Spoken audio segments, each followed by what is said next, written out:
Welcome to Media Melanie TV. Today I'm back to talk about Maxton Hall, Season 2, Episode 6. It is called Reaching for the Stars, and yes, it is the Season 2 finale. The good news is Season 3 is already confirmed. It has already wrapped production, so we will be getting a hopefully satisfying ending to James and Ruby's story. But I guess the bad news is that means there's probably only 6 more episodes in total left in the series, unless, of course, they decide to expand to 8 for the finale, which I would not complain about, but going by the precedent of Season 1 and Season 2, probably 6 more episodes. Now, a lot went down in this episode, and what really set the tone for it was that evil, nefarious music that they started with. Mortimer continues to be in his villain era. They have done such a great job framing him as this villain, and I cannot help but ask this question, something I've been alluding to all season long. Did Mortimer have something to do with Cordelia's death? Because things are sus AF. If Ophelia, James, and Lydia all believed that James and Lydia would be left with the majority shares, they would be put in charge of Beaufort, and then all of a sudden things were changed. I mean, Lydia seemed pretty confident that her mom had made those arrangements. Ophelia did too earlier on in the season when we first met her at Cordelia's funeral. So let's say Mortimer did play a hand in Cordelia's death. Maybe he found out that something was her last straw and she ended up changing the will. Maybe Mortimer didn't support Cordelia's vision moving forward for Beaufort, focusing on the young Beaufort line, capturing a younger demographic, and hopefully trying to shatter some of these patriarchal fundamentals within this ages-old company. So if Mortimer found out the will was changed, what if he somehow got somebody? Because, I mean, even as Alice Campbell said here, Mortimer has a lot of power and influence and he knows how to use it. Could he have blackmailed an attorney or somebody to change the will without Cordelia knowing, to give him everything, the entire Beaufort empire, and not allow his kids to have anything? Which, I mean, maybe there's something there. Apparently they have to set an appointment at a later date. But as of right now, Mortimer is 100% in charge of Beaufort. Lydia and James have nothing, and they are going to stay with Cyril, at least for the time being. But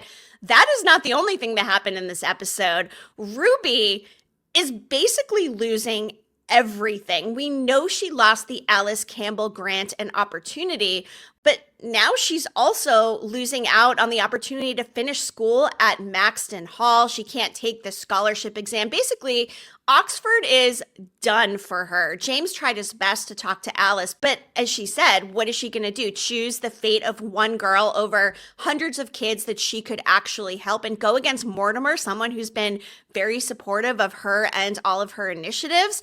I like that James called her out and said, you know what? You could take a page out of Ruby's book. And he is absolutely right. I've got to say, the tear in his eye at the end as he was embracing Ruby after she got the bad news that she was set up by Mortimer, who found this photo of Ruby and Graham at the welcome party and sent it to Lexington. That was a great red herring because at the end of the last episode, we saw Lydia and Sutton embracing in the woods and Elaine and Cyril. Cyril took a picture of it. Obviously, Cyril is upset with the Beauforts. He's not happy about James for not being there for him and focusing so much on Ruby. He's not happy with Lydia, who basically turned him down when he went in for a kiss at the Midsummer Night's party. So Elaine convinced Cyril to send her the photo, which in turn, Elaine did not send to Lexington. They made us think that she did, and up until Graham actually saw that photo and was being questioned and we realized that it was Ruby, that was so well done. Now, I'm assuming that's probably a storyline from the books. As I've mentioned, I have not read them at least yet. I'm thinking I'll probably read book 1 and 2 in the hiatus before heading into season 3, and then I will read the 3rd book after season 3. I don't like having spoilers, and from what I understand, this is also a pretty loose adaptation, so I think there's a lot of room for different storylines that are not canon in the book, such as Percy potentially being James and Lydia's father.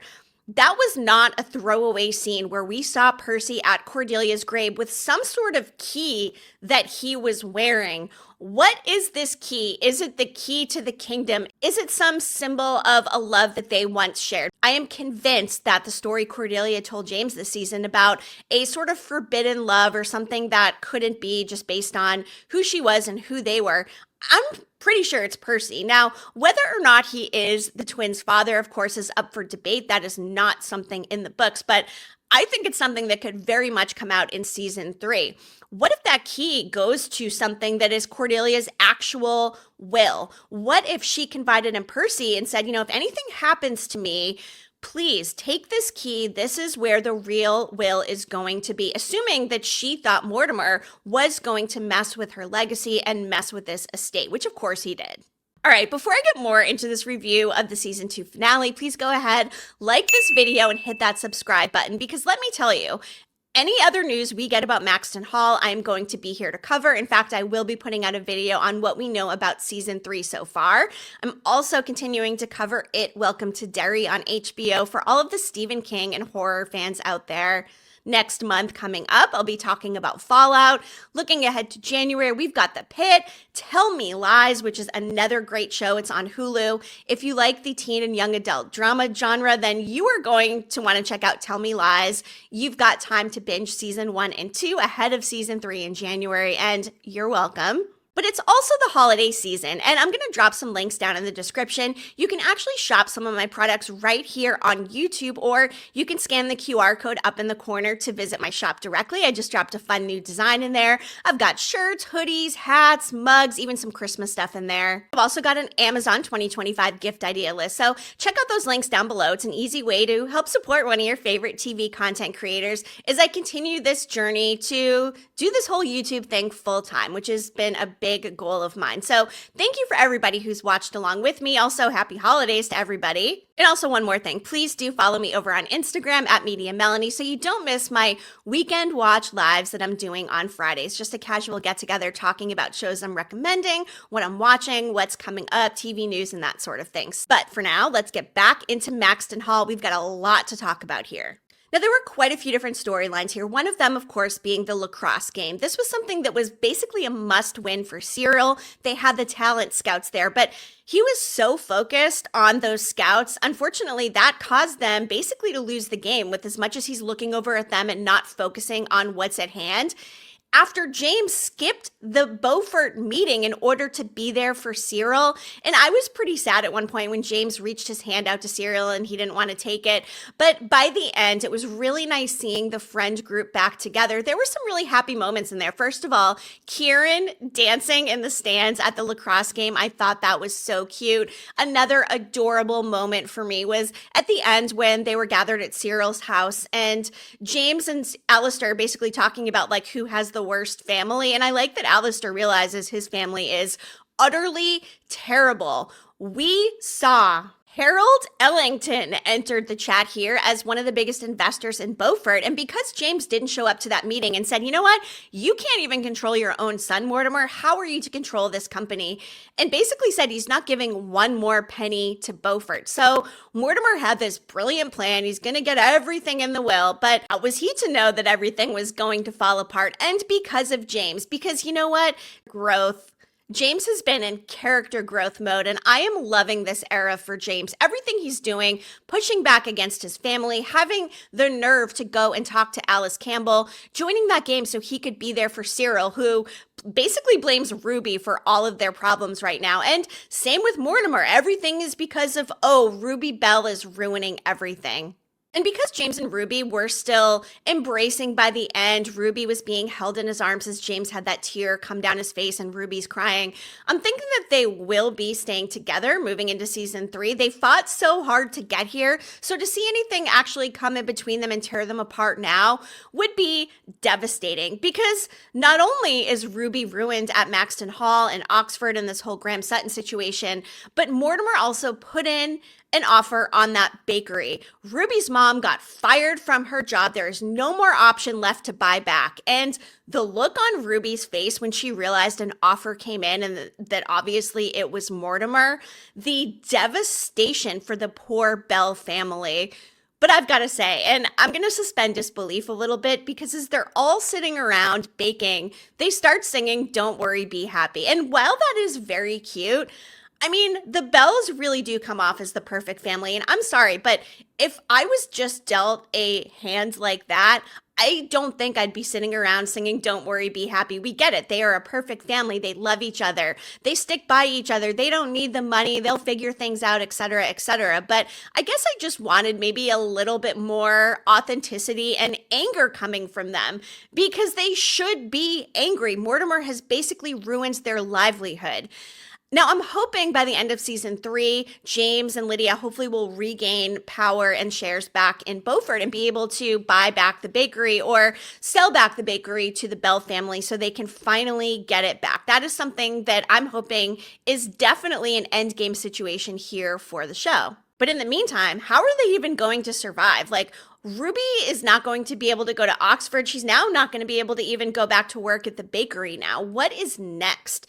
And are we going to get a time jump moving into season 3? Is it going to pick up similar to how season 1 and season 2, there was really no time that elapsed? Is it going to move right into that and we're going to see the fallout from all of this major drama here in the finale?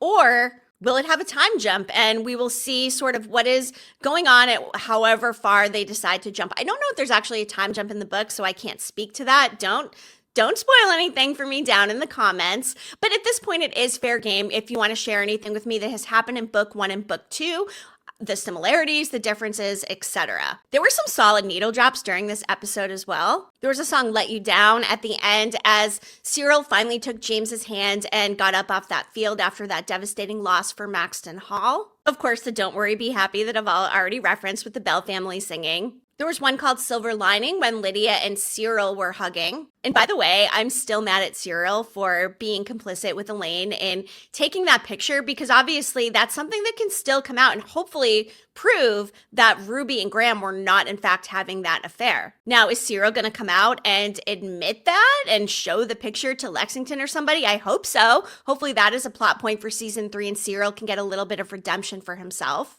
The best needle drop of all, you guys, was a cover of Chasing Cars, which the original song is by Snow Patrol. I love that song. It is so good, and I thought it was perfectly placed there at the end. Watching Sutton get arrested, by the way, and looking over at Lydia and kind of shaking his head, obviously Sutton is going to protect Lydia. He wasn't about to come out in that parent council and say, oh, actually, it's not Ruby that I'm confirming to have the affair with, it is Lydia Beaufort, because that probably would have ended up really bad. But at the same time, if he's already in trouble, like, why not go all in? I assume it's because he doesn't want to ruin Lydia's reputation, but reputation-wise, eventually, people are going to find out that she's pregnant, and that picture is still floating out there. So I assume by the end, everyone's going to figure out that Lydia is pregnant with Graham's twins. How is that going to go over? Because, I mean, she's a minor. Yeah, they got together like when he was a little bit younger, but I just really don't endorse the storyline. However, it definitely creates quite a bit of dramatic tension. So from that standpoint, it'll be very interesting to see how this does resolve in season 3. And just back into that whole shareholders meeting with Mortimer for a moment, there were some interesting lines of dialogue in there. And now back to that meeting with Mortimer for a moment. It is said in there that Cordelia would be absolutely ashamed to see what is going down in that meeting. And it's a black day, and everything that he's pointing out goes against what Cordelia's standards were during her era. But what really got to me was how upset Harold was at James for basically humiliating Elaine. But Elaine deserved every second of that. But for this man to pull his money out in such a vindictive way over his daughter who's like the worst, who's literally out there like spiking people's cocktails. And then because they're all so worried about this new young Beaufort situation, but really the nail in the coffin was James not showing up for that meeting. And you know what? Good for him. And it wouldn't have mattered if he did anyway, because even though they referred to him as the new junior CEO, is Mortimer going to remove any position that he or Lydia even have within the company at all and make them completely disconnected? And by doing that, is that going to be a plus or a minus? Now, going by what we know now, probably a minus because everybody's mad because Mortimer can't control James. But even if he brought him back into the fold in whatever capacity, people already know that James is kind of a wild card. But But there was also a line in there by James that really got me. I had put out a video talking a little bit about Kantian philosophy here in Maxton Hall and how they made Graham Sutton a philosophy teacher versus a history teacher, which was one of the changes from the book. As they're walking into the will reading, James says, if one's philosophy is in line with feelings and behavior, it's called cognitive consistency, something that he's always tried to achieve and a principle that he would love to live by. But in moments like this, one's feelings override all others and silences everything. I'm not quite there yet. How much suffering can a man cause in people's lives? Nothing is lost as long as there's hope. And as long as we keep having this hope of love between James and Ruby, the hope that things will work themselves out in the universe as they're supposed to. And again, that scene with Percy, I think, speaks volumes, and whether or not it ties into the will or the potential paternity of the twins. Even the conversation with Percy and Ruby in the last episode, they've planted enough Percy seeds here where I think something big is going to explode with him in season 3. But I think one of my favorite lines in this was basically when Mortimer's like, you chose Ruby, now you're going to have to live with the consequences. And he's just like, screw you.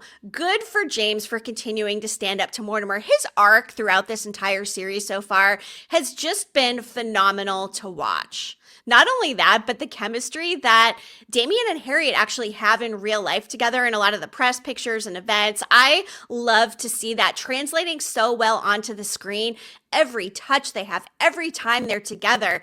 If they're not in a real relationship in real life, which, I mean, that's obviously all gossip and whatnot, like, the acting out of these two, love them. But the most devastating part of the episode was when we go into that day of school at Maxton Hall, everyone's going in to take their scholarship exams. Everything starts out great. Everything seems so happy. Everybody's laughing. Everybody's hugging. James and Ruby, everything is okay. Ruby still has like a tiny shred of hope at that point until, of course, she is whisked away into Lexington's office. And Lexington is obviously protecting himself here. He's the one who endorsed Graham for this deputy headmaster position. He's the one who's been supporting Ruby this entire time. And yeah, the picture is definitely damning, but I mean, it's not like they like have each other's tongues in their mouths. And when is the real picture going to come out of Lydia and Graham? Or is that something that's going to be buried? Is there a chance in season 3 that Cyril or Elaine will be the one to try to make things right? Is Elaine going to have some kind of redemption arc? I'm going to say no, because I don't think a character like that is even capable of doing the right thing, unless for some reason like her dad threatens to take away her trust fund or something. But I don't think so. So it seems more likely that Cyril will be the one to try to set things right, especially because James is doing his part in trying to rebuild their friendship after some of these roadblocks that they've had. But also Cyril can't be very happy that he's probably lost his opportunity to go to Oxford himself. They didn't win the championship. Obviously, he went down during that game. So things aren't really looking that great for him, but he's still letting everybody stay at his house, which is nice. And another line in there during that final scene, the future belongs to the ones who believe in our dreams. It seems like all butterflies and happiness, basically up until that point, there's still dreams, there's still hope, and then really it does all come crashing down. So lots of loose ends heading into season 3. I mean, we got a pretty devastating Ruby Bell episode here. Between the loss of Alice Campbell in this last episode, the loss of the opportunity to even stay at Maxton Hall to have the chance to take the scholarship test, and her family losing the bakery. Now, I've got to assume, since season 3 will be the last one, that we will hopefully have a happy ending. I don't know. I mean, I think Ruby and James are endgame. I think eventually James and Lydia will regain what they lost, and I'm hoping that I'm hoping it is discovered that in fact Mortimer did somehow doctor the will or pay somebody off in order to falsify it. And with that said, I'm hoping he ends up arrested at the end of this for being complicit in Cordelia's death, being complicit in falsifying a will. I hope James and Lydia kick him out of that mansion. I hope he's never allowed to be involved with Beaufort again. And really my biggest hope for the whole thing, James buys the Bell's Bakery, James and Ruby end up together. Lydia and James are leading the Young Beaufort initiative.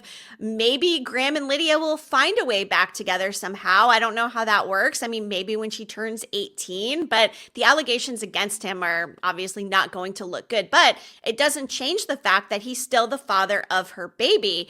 And it's still up in the air to figure out if Mortimer actually knows about the pregnancy yet. Now, I think he obviously knew about Sutton. I wouldn't be surprised also if Lexington sent the picture to Mortimer, and that's when they concocted this sort of plan in order to make Ruby and Graham the ones who are guilty here and not Lydia and Graham. But for Ruby to potentially have no college, no diploma from Maxton Hall, no scholarships, and no livelihood for her family, I don't think there was anything more devastating that potentially could have happened for the end of this season. And the emotional highs and lows in this episode, there were so many moments of hope and love and, okay, something's got to be okay. And then things just kept coming crashing back down again. So I'm wondering, what did you guys think about this episode? What was your high? What was your low? And same for the whole season as a whole. What was the best part, the brightest spot? And what was something maybe that you didn't love quite so much? And also, definitely share your hopes and predictions for season 3 as well. But as of right now, poor Ruby Bell's reputation is tarnished. I've got to say, when her mom was there and she walked into the headmaster's office and just the way that her mom looked at her, I just my heart was absolutely breaking. And these books are called Save Me, Save You, and Save Us. This season was obviously the Save You. So season 3, by all accounts, should be focused on saving James and Ruby's relationship and hopefully restoring a semblance of normalcy where Ruby can continue her education. Something I would love to see for Ember as well is if James and Lydia do get shares back in the company and exercise some sort of control or management, then I'm hoping Lydia makes Ember a designer for young Beaufort. I think that would be awesome. So there's a lot of potential good that can happen in season 3, but for now, I mean, they are ending on such a dramatic and sad note, you guys. I am devastated for Ruby. The one silver lining in all of it, though, is the fact that her and James were still together. They were still hugging. They seemingly are still fighting for each other, but there have been times where James wanted to fight for them, Ruby wanted to fight for them. So I'm hoping that now they will both be vested in this fight and be fighting for each other, hence the Save Us, which is going to be the topic of season 3. But seriously, I hate Mortimer Beaufort. I hate the fact that he called his children depraved. They have done nothing wrong. They have been at the whim of whatever Mortimer is exercising in terms of his control. They've lost their mom. And now, I mean, obviously everybody in the family, including Ophelia, is this can't be right. Hopefully Ophelia does have these lawyers that they allude to, and they will be able to authenticate it and figure out that Mortimer messed it all up. And hopefully that will actually preclude him from getting any shares. Because if Cordelia did leave it all to the kids and Mortimer found out, I mean, I just am truly wondering, is it going to come out that Mortimer took Cordelia's life? Could he have found out that Percy is the father to the twins? There are so many other storylines and creative liberties that they could take here with the TV adaptation that weren't necessarily canon in the book. And I'm hoping that they really subvert our expectations and bring some of that to the table. But seriously, overall, I think this season was great. As I've mentioned, my biggest complaint was the fact that it flew by so fast with 6 episodes and them having dropped 3 for the premiere. I wouldn't have minded stretching it out more from week to week. And some of the episodes were pretty short. I wouldn't have minded seeing 60-minute episodes for all of them. A lot of them hovered closer to the 45-minute mark. But as a whole, one of my favorite things of the season has been watching James grow, watching James and Ruby come into their own and really have some time together, even if it's not enough or the quality of time that I think all of us would like. And just the show has done an exceptional job of framing Mortimer as an ultimate TV villain, from the music they play, from the last episode when he's sitting there stroking his chin. And I think he's done a lot more things that are very bad and devilish that we are not quite yet aware of. So I am very excited for that to come to light as well. But most importantly, I want to thank you guys for sticking with me here during Maxton Hall Season 2. I will be back with any and all news that they are reporting. So also, like I said, Tell Me Lies is coming in January. That is on Hulu. It will be back for its 3rd season. And if you like Maxton Hall, I cannot recommend watching that one enough. And if you need another suggestion now that Maxton Hall is over, Don't sleep on the Buccaneers on Apple TV Plus. It has like the love triangles of The Summer I Turned Pretty, but a lot of the visual aesthetic and like power dynamics that we see here in Maxton Hall. It's also a show I've covered here at the channel, so you can check out some of my videos on that. Like I said too, the holidays are here. I've got some really cool gift ideas and merch, so you can check those links out down in the comments. Follow me on Instagram. But most importantly, I'm going to be back talking about other shows, so don't miss any of that TV talk, and I will be back again soon. Media Melanie, clicking off.